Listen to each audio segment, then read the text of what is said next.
Naftali Bennett, thanks for joining me on UpFront. You said the election of Donald Trump is an opportunity for Israel because the era of a Palestinian state is over. President Trump said last week he doesn't mind the idea of a one-state rather than a two-state solution. Is that your view too?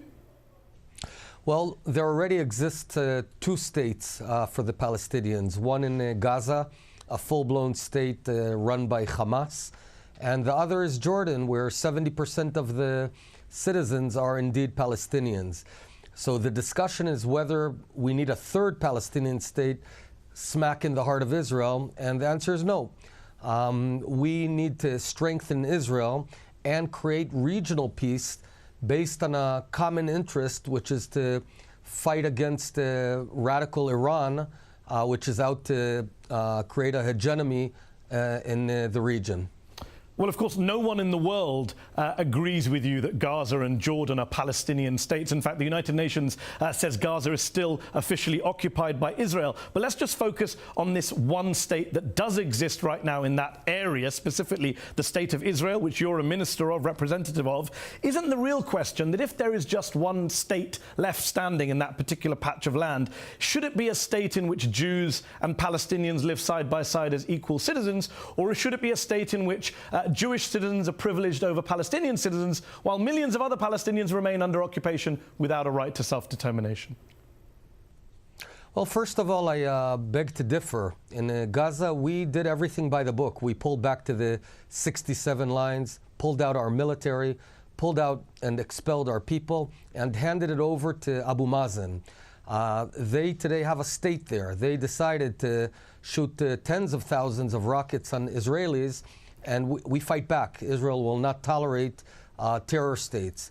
Likewise in Jordan, 70% of Jordanians, while you dispute that, that's a fact, or you don't like it, but that's a fact.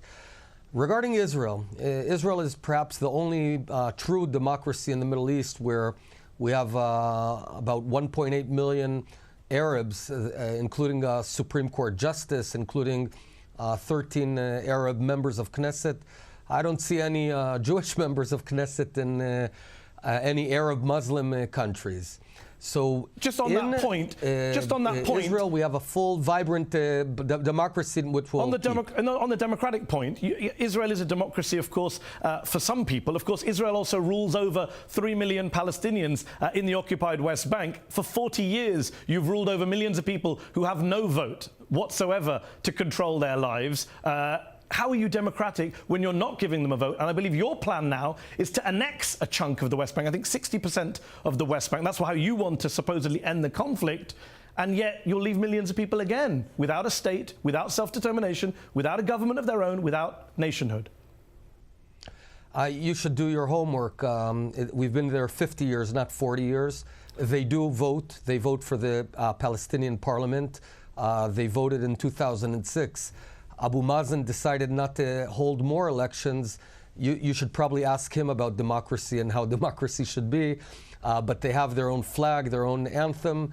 Yes, it's less than a state because we're not about to commit suicide, but they do have self-determination. Not everyone in the world who wants a state gets one. The Kurds, for example, don't have a state. They want one. The Basques want a state. They don't have one. The Palestinians have two states. They will not get a third one in the heart of our country. You're right about that. It is coming up to a much longer period. It's the longest military occupation in the world. Thanks for reminding me of that. In terms of peace plans, you've said on record, quote, just wishing a plan doesn't make it real. But isn't that exactly what you do when you wish for a solution? 60% of the West Bank annexed by Israel in violation of international law. That's wishing a plan that will never happen. The Palestinians will never agree to that. They haven't agreed to occupation all these decades. They've been resisting occupation all these decades. Why would they change now, especially when Israel is increasingly isolated on the issue of occupation? You've got a mistake. We're not isolated at all. Israel's commerce and export has tripled itself over the past 12 years. BDS started in 2005, the supposed BDS. We've tripled our commerce. We've got a 6% growth, the biggest high-tech in the world. 15 countries in the Security Council just passed a resolution. 14 of them voted against you, and America abstained. Not a single country voted with you. The EU, the UN, the Russians, the You know what? Chinese, the US, they let's all do a view this as an illegal occupation and illegal settlements. You are completely isolated on the issue of occupation and settlements. You know that, Naftali. No, quite the contrary. I think we've had endless Security Council resolutions against Israel, but Israel continues to be the strongest and growing force in the Middle East. If I were the Arabs, I'd focus on finding a way to work together with Israel against Iran, Hezbollah, who seem to be taking over much of the Middle East. If the Arab countries, the Sunnite countries, don't want to be butchered by their Shiite neighbor, they ought to cooperate with us. This is a mutual interest. Okay.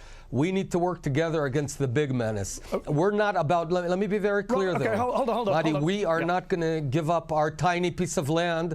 It's not going to happen, so get on with it. Okay, so rather than play kind of divide and rule where you turn Sunnis against Shias and vice versa, let me ask you about what Israel is doing. I had senior spokesman for Hamas, Osama Hamdan, on this show a few weeks ago, and he actually said basically his organization will be willing to live with a Palestinian state in the West Bank alongside Israel. You say a flat no to that, which means you're basically more uncompromising now, more extreme than Hamas is. The Israeli government has a more extreme position than Hamas. Wow.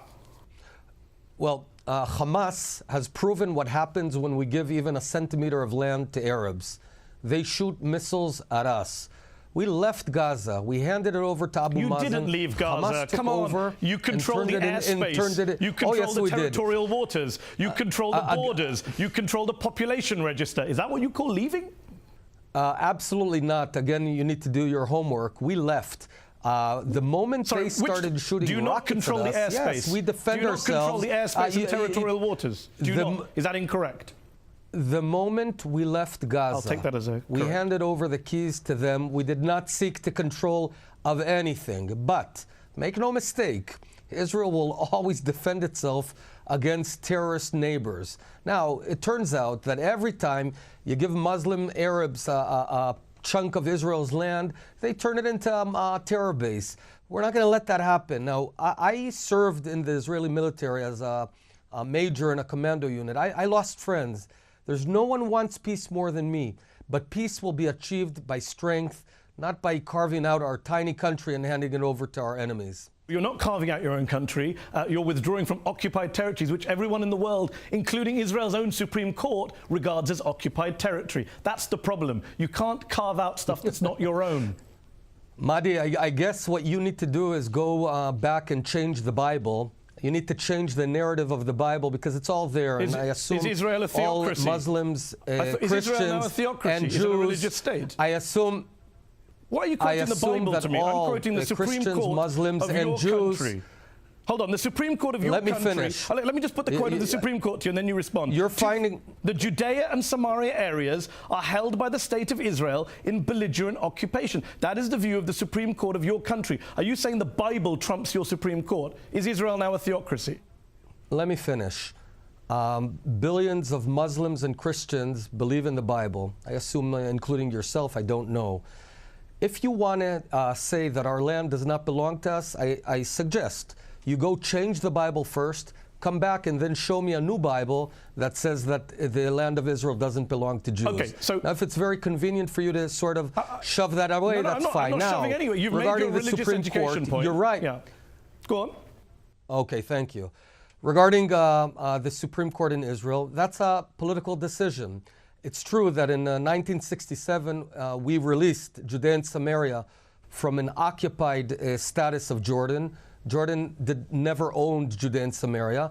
And Mahdi, I don't know if you know, but there never was a Palestinian state. So you can't occupy something that never was a state. With respect, it was held. I'm quoting by the Supreme Court British, of your country. And we, and today. And it's not a political decision. And what the Supreme Court of our country is saying... A Supreme Court gives a decision. It's not a political decision. It's a judicial decision, unless they're so-called judges in your view, as Donald Trump views judges. Maybe that's how you view judges.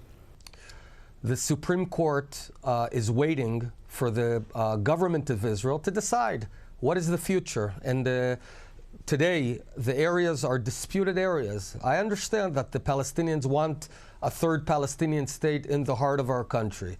We need to make a decision, and my decision is very clear.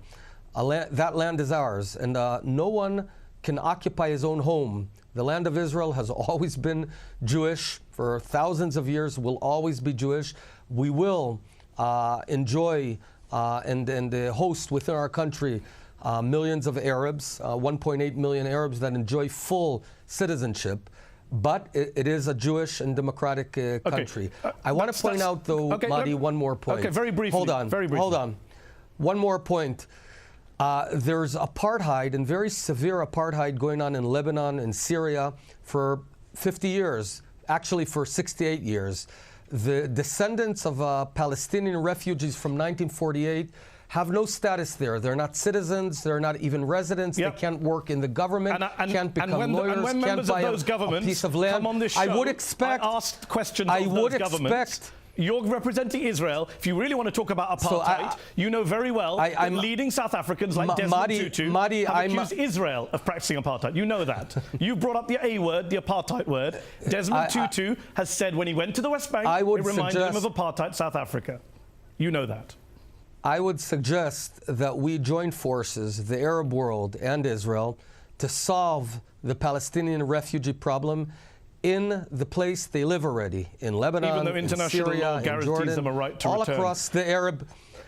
Let me ask you this. And let me point out one more thing, because you seem to be, hold on, no, you mentioned it, I'll point this out. In the 1948 war, 650,000 Jews were kicked out of the Arab countries. But we don't go on whining for 68 years. That we took them into Israel, gave them citizenship. So Palestinians under occupation are whining. Why can't the Arabs once and for all take care of their own brothers and sisters? We, the Jews, did it. And we're not looking back 68 years. We solved the problem. But Palestinians, I would challenge the Arab rulers. Naftali, why don't you take care of the problem? Okay, that's a good point. You make that point to them. Let me ask you about the actual Palestinians who are living under occupation according to international law and the Israeli Supreme Court. Many would say that you're not a fan of the Palestinians, you're driven by animus towards them. They would point to a quote you made in 2010 to a Palestinian member of the Israeli parliament. You said, when you were still climbing trees, we had a Jewish state here. Isn't that racism, pure and simple, to compare Palestinians to monkeys in trees? No one is comparing anything. I just do want to be clear that this has been our land for roughly 3,800 years before Islam came to the world. I think that we can achieve peace. But were Palestinians climbing trees 3,800 years ago? We respect you, and we respect the Muslim world. We expect, and we don't suggest to divide Mecca or divide Amman, and you should not expect that we divide Jerusalem. It's just not going to happen. Were Palestinians climbing trees 3,800 years ago, just to clarify your remark? No, they weren't, but I see a great deal of disrespect. We have our capital of Jerusalem. I see you're very feisty today, and that's okay, you're doing your job. But the way to achieve long-standing peace is to respect each other. I respect our neighbors. The moment they lay down their arms, there will be peace in the Middle East. One final question before we finish. Do you ever put yourself in the position of a Palestinian? You say you respect Palestinians, suffering on the ground in the West Bank today. Because Ehud Barak, former Israeli Prime Minister, once famously said that if he'd been born a Palestinian, he would have joined a Palestinian militant group. Surely you can get that. Surely if you had been born a Palestinian and seen your land, your home, your parents', grandparents' home, lived there for decades, being taken away from you against your will to build a settlement, surely you'd be angry about that. Surely you'd see that as an injustice. Do you ever put yourself in their position and see that point of view? Beyond the endless bunch of lies that you've just stated, I would just say that most of the Arab Muslim world can only envy the status of the Palestinians and the Israeli Arabs. It's I wasn't talking about Israeli Arabs. I was talking about Palestinians in the West Bank. World. Can you put yourself in the position of a Palestinian in the West Bank who has his home taken from him? Just a simple question. No politics aside, religion aside, as a human being, can you see how that would make you feel if you had been born a Palestinian in a village in the West Bank and lost your home? It's a very simple question. So give me, I challenge you now and after the program, give me the name of one Palestinian who was living in a home and had his home taken away from him. That is a flat lie. I challenge you. There have been hundreds of evictions of families in last year alone. I want to know whose home. Last year alone, there have been hundreds of evictions of Palestinians. Only an illegal building.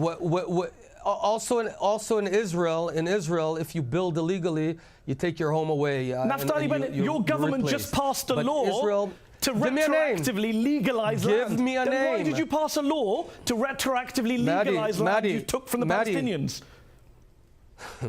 Don't get all worked up. I'm asking, just give me a name of one family where Jews came and got into their house. That happened in Morocco. It happened in Libya.